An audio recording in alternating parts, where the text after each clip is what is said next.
Grabe naman kayo, ay. Hindi man lang ba kayo marunong maawa? Kay Impactang Claire Castro. Lusaw na ito mga kababayan. Pero bakit patuloy sa ating pag-usapan, ako muna ibabati ng magandang hapon sa ating mga viewers, sa ating mga subscribers. Maraming salamat sa inyong suporta. Shout out sa inyong lahat mga kababayan. Kung nung isang araw, merong napakatapang na bata na nagbanta kay Impactang Claire Castro na kung kanya itong makikita ay kanyang pagsasampalin itong si Impactang Claire Castro mga kababayan. Napakatapang ng batang yun. Grabe, ang daming humanga nun sa batang yun mga kababayan. Pero hindi natin masisi kung ganun yung bata na yun magsalita. Kasi nga mga kababayan, nakikita ng bata na yun kung ano bang meron tayong mga pinuno ngayon sa ating bansa. Kung karapat dapat ba na ibigay sa kanila yung pagalang at kung kailangan ba o dapat bang paliguan ito ng pagmumura. Mga kababayan, dapat lang naman talaga. Kaya nga ngayon mga kababayan, meron na namang isang matapang na vlogger na pinaliguan ng mura. Itong si Impactang Claire Castro mga kababayan. Ano kayang masasabi nitong si Impactang Claire Castro mga kababayan sa pagmumura sa kanya nitong isang vlogger na ito? May nabasa pa naman tayo mga kababayan na kung sino daw yung tatawag kay Attorney Claire Castro ng Impactang Claire Castro ay kanya daw itong kakasuhan. Kasuhan nyo muna si Senadora Amy Marcos, siya yung nagpauso niyan. Pero huwag na natin ito mapatagalin. Sabay-sabay na natin itong panoorin. Sa atin lang, wala sounds. Ipakita kasi nila na medyo balik natin ha. Ops, tingnan lang. Ayaw ko lang kasi doon, hindi dahil sa naharas ako, but na ipakita kasi nila na medyo rude. Yung Pilipino. Hindi naman ganun yung totoo nating mga kababayan Akala niyo si Bastos, no? Again, guess what?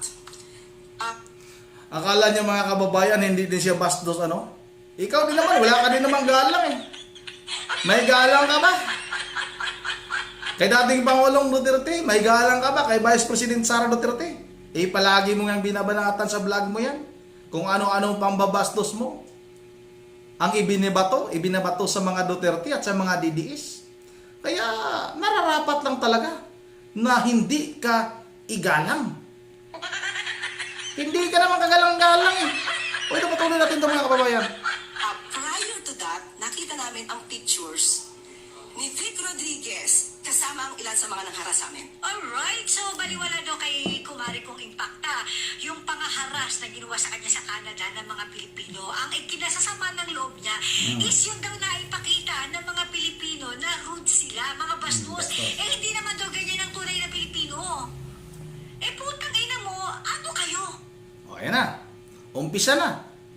Umpisa ng pinaliguan ng mura. Kumbaga sa asin itong si Impactang Claire Castro mga kababayan, hindi na ito mapakinabangan pa. Lusaw na ito. Dahil nga lagi na lang pinapaliguan ng mura mga kababayan. Ito, patuloy natin ito. Pag pinapasos niyo ang mga Duterte, Oo, dapat totoo pati yan. mga kaalyado nila, Totoo anong yan. tawag sa inyo? So hindi ba kayo mga Pilipino? Dahil ang mga Pilipino hindi bastos, sabi mo! Putang ina ka! Hindi ba pwede maglabas ng galit? Hindi ba pwede mag-express ng nararamdaman dahil sa sobrang ginagawa niyong pagbababoy at pagnanakaw sa kaban ng bayan? Bawal bang magalit ang mga Pilipino sa ginagawa niyo sa amin? Bawal bang magalit ang mga Pilipino sa ginagawa niyo sa Pilipinas? Pare kong Impacta! Kumari. Putang ina ka! Tapos sabihin mo pa, guess what? Nakita namin sa picture kasama si Vic Rodriguez, yung mga nanghara sa amin sa Canada. Gaga! Mga supporters, hindi pisari yan, naturalmente. Nandun yung mga yan. Totoo yan. Ano nakakagulat dun? Putang ina ka, para lang ikaw. Hindi naman kami nagulat nung makita ka namin sa lamay doon. Sa napakabastos na vlogger ni Ngagaba na kung balahurain itong si Vipi Sara at ang kanyang pamilya kasama ang mga kaalyado nila, ganun-ganun na lang. Sa totoo lang, hindi ka nga nahiya eh. Alam mong harap-harap ang binabastos ng putang inang garapata na yan, ang Vice President ng Pilipinas, pero nandun ka, may eulogy ka pang nalalaman. Di ba?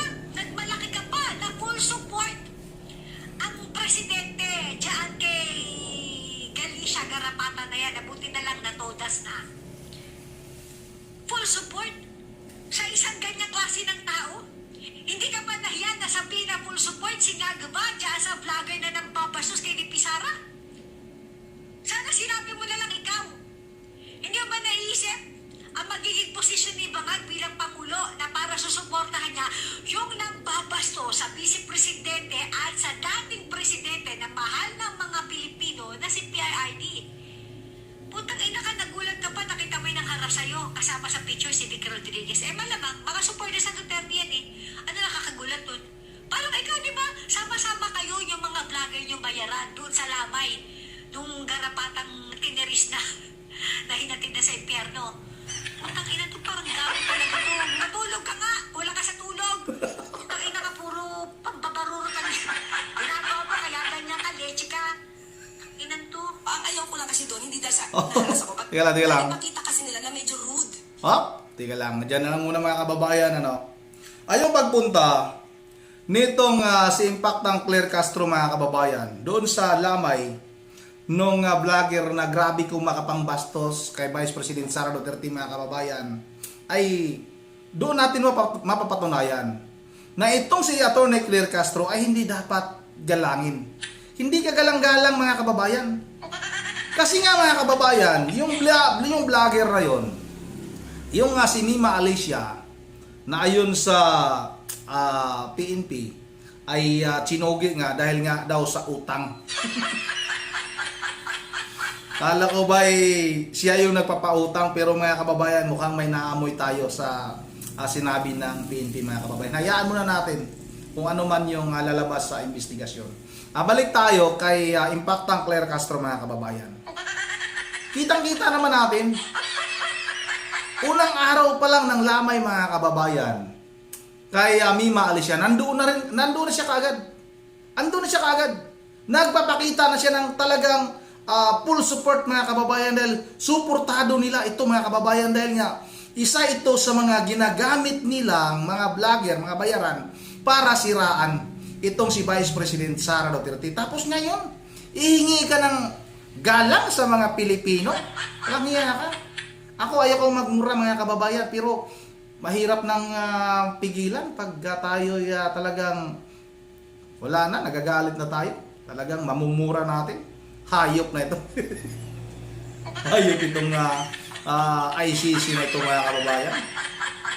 Kita ninyo mga kababayan, doon pa lang sa pagpapakita niya ng suporta kay Mima Alicia, ay doon mga kababayan, napapatunayan na natin na napakabastos nitong itong si Impact ng Claire Castro dahil yung kanyang pinuntahan, kahit natsugi na yun, grabe, sobrang bastos yun mga kababayan.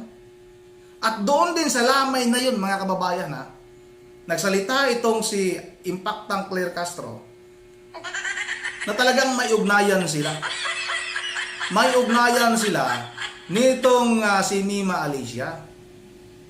Kaya nga, yung duda natin, itong si ICC mga kababayan, siya yung nagbibigay ng script mga kababayan sa mga vlogger na yan. May mga vlogger pa dyan na sobrang bastos. Napakabastos ng mga vlogger ni Bangag mga kababayan, hingag ba? Ang babastos ng mga inayupak na yan. Kita mo yung mga bunganga niya at kung ano-ano yung ibinibintang kay VP Sara Duterte. Di na natin isa-isahin dito sa ating YouTube channel. Sarap din pagsasampalin pag makita ng harap-harapan mga kababayan. Yun nga, dito lang muna at bago tayo magtatapos ay mag-shoutout lang muna tayo. Shoutout tayo kay Ma'am Berje Verhel Diyos ng Kapulilan, Bulacan. Mukhang kakilala ni Ma'am Berje. Pasensya na Ma'am Berje. Ay ito'y ating ginagawa para lang sa ating ating sa katotohanan lang ito, Ma'am Virgie, talaga namang napakabastos. Magaling lang kung sila yung naagrebyado, pero kung sila ang mga agrebyado, tuwang-tuwa sila mga Ma'am Virgie. O shout out ha kay Shirley si Bandal, ingat ka bata. Ha, tama po kayo bata. O, maraming salamat sa iyo ha. Shirley si Bandal. Shout out rin kay Rachi Lin Binumnga. Shout out na rin kay Anasito Gamal. Shout out kay Pluri Billy. Shout out kay Bisinal, Ma'am Joyce ng Japan, shout out. Kay Ma'am Virgie sa kanyang mga apo, si Coco Dion Yuri. Excuse me, at sa Isagi. Shout out na rin kay Ma'am Edisa Borby. Kay Milinio Ortilio. Shout out na rin kay Haji City Syam Udin. Shout out na rin kay Kit Navarro. Kay Ma'am Michelle Bolimo, shout out. Kay Billy Barrios. Shout out kay Waldo Glupisilio. Shout out na rin kay Corazon Wo. Shout out kay Laura Mansi. May nagpo-shout out sa akin dito na dito ba?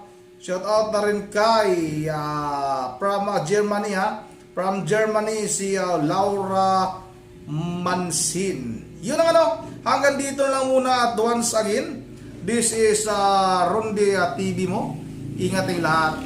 God bless bawat isa sa atin.